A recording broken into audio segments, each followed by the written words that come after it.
அந்த தென்றல் பெண்ணும் சொன்னாளம்மா உந்தன் சேதியே. அவள் சொன்ன பின்பு மின்னல் போல வந்தேன் தேடியே.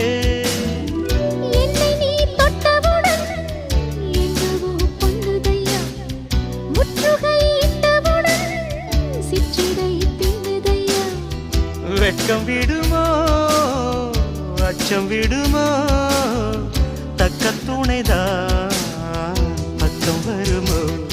ஒரு சோல குயில் சோடி தன்ன